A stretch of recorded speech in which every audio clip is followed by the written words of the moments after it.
It's 1891 and you're in Russia, and since it's 1891 and you're in Russia, that means you're a peasant farmer. Frost killed the seeds you planted last year, and the winter was very Martin-esque. To modern you, the solution is simple: get dead plant juice out of the ground and turn it into magical Insta-Plant Maker. Except it's 1891 and you're a Russian peasant. Now it's summer, it's been 100 days without rain, and like a whole France's worth of people are starving to death. Now, obviously, you and everybody and their grandma is trying to leave, but surprise, cholera and typhus. Now, you're starting to question the government that let all the grain get exported and censor the newspapers for using the word famine, but you know, whatever, every government has their problems, so you let the anarcho-voluntarist inside you take charge, and Zemstvos organize relief committees, and you decide to join it. So now, you and all your buddies are like, Mr. I don't want to be king should maybe not be king, and also you want to vote, and also think that the Marx guy is thebomb.com. Hey Nicholas, can we get a vote Plox? LOL, nope. Bad move, Nicholas. Should have learned from your history that you can piss off the peasants all you want, but piss off the elites, and as England will tell you, all your tea goes into the sea and America happens in 1783. So, it's important to understand the setup of Russian government. Here's the Tsar. Great. Now, there were some other things in there, but they're of little importance. For example, rural Russia was almost completely disconnected from the government, and it's important to know that rural Russia is like all of Russia, except for like 3 places. Also, the peasants, who are currently being forced to rent the land that they work on after they were freed, have the idea that no one but God can own land, and that the people should work and use it collectively. Sound familiar? It's actually not only in Russia, like every group of people ever has done this. It's more commons-isms than communisms. But surprise, it's the 20th century, and remember those guys that wanted to vote and those peasants that wanted land? Now they all learned to read and have shared an idea that farms suck and cities unsuck. I want to be a insert job that isn't a farmer here, said like 98% of the school children. Combine this idea of farm sucking with the very real reality that farms suck. Urban population has quadrupled, and everybody lives in cities and works in industry. Government inert, no land for peasants, no vote, no workers' rights, and other countries in Europe who have all of those things that you can look at. Recipe for utopia, am I right? Speaking of those other European countries, you may be wondering why they didn't have revolutions. Marx, after all, was a German man, and Das Kapital was written in German. Well, unlike in Russia, the German government was willing to give ground to the socialists in order to prevent revolution, but in no-vote land, it was easy to see why people agreed with Marx that they needed to violently overthrow their oppressors. And fun fact, the first language Das Kapital was translated into: Russian. It should also be stated that the Russians were more strike-prone than any other country, like, ever. But the socialists in Russia still numbered small, so even though Russian society was one of the easiest to spot class in, many peasants thought peasantry was going away, and then the famine happened. Not fun. The Tsar didn't want to give any rights to the people, and the people wanted a say in government. This is an example of a class struggle, and it's what Marx was like, dude, this is the worst thing ever. So now you're in Russia, and you're thinking, the farm was terrible, the factory is terrible, those dudes over there in the West got it pretty good, and look, this German guy understands how I feel pretty well. Maybe if we move towards the West, they'll finally consider us European, and the whole living hell will go away. 2 wheat, 1 sickle, 2 nails, 1 hammer, am I right? So post-famine, the socialist parties that had existed for decades grew. The Socialist Revolutionary Party, or SR, became very popular. Although it didn't really agree with its comrades in the West, it thought that instead of going from capitalist to socialist to communist, those farming communities are already pretty communist, might as well skip those other things and go straight to utopia, am I right? And tons of people came aboard, including one Vladimir Lenin.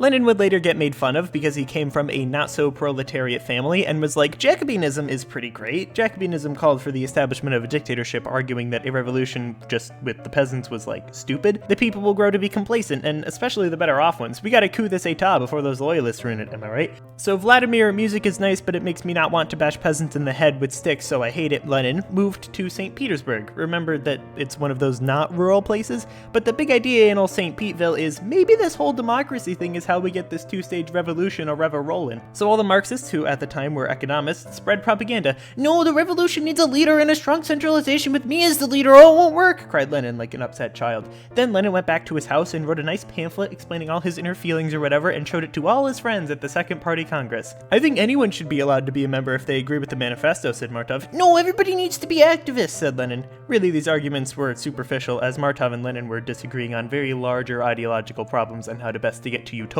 land. Everybody vote! And so they did, and Lenin won a slight majority. His followers were now the majority, in Russian the Bolsheviks. Martov was now in the minority, or Mensheviks. This will mislead you, as this was the last time the Bolsheviks would actually be a majority for a long time. Fast forward to Sunday. Look, everybody got all dressed up. Probably so the soldiers don't shoot at everybody, though. There are a few thousand people here and 60 more at the palace. Could we maybe have some rights, please? The soldiers began whipping the crowd before firing at the protesters who had fallen to their knees. These events, carried out on January 9th, 1905, February for us, since the Russians still used the Julian calendar, would be known as Bloody Sunday, and in response, the largest Russian protest ever took place. Remember how I told you to remember how the Russians were good at striking? Just wait. So, some of you are probably thinking, ah yeah, revolution time. Well, all the famous revolutionaries were still exiled, so the nobles and middle class stepped in. Great. Combine the famine we talked about earlier with the fact that Russia had lost a war with Japan, and disloyalty with the Tsar was like his wife. Everywhere he looked, and he didn't want it. People striking got mad, like burn down the estates and throw your boss into the canal mad, so mad that they blew up the Minister of the Interior, and like no one cared. The minister was replaced with one of the Zemstvos, and 103 representatives held an illegal meeting where they drafted a list of 10 sucky things that they wanted to be unsucky. They held banquets and called for a constitution and freedom, and the king refused to budge. Sound familiar? Nearly 3,000 times the army was called to put down uprisings amidst huge mutinies, the most famous of which was when the doctor on the battleship Potemkin insisted that maggot-filled meat was safe to eat. The sailors raised the red flag, some people got killed, and they sailed to and attacked Odessa, where they and the public were massacred. It was at this point that Nicholas maybe thought that he should listen to his red-in-the-face screaming at him advisors, and so insisted that reforms be sent to him. He created a consultative parliament, and what a great compromise it was! Almost no one was eligible to vote, it couldn't make laws, and was during a revolution. The socialists chose to boycott it and favored insurrection instead.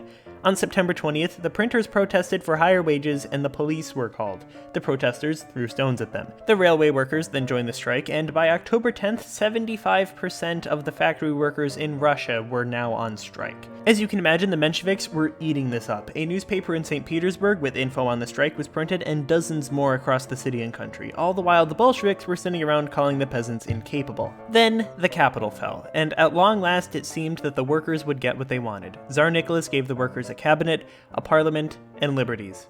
Remember how the people were looking to the West, wanting to learn from them, to become one with them, to use what they had learned to solve their own problems? When those Russians gathered outside the palace, the place of the Bloody Sunday massacre, in the pouring rain to celebrate what had just happened, banners flying in the air depicting freedom of assembly, do you know what song they sang?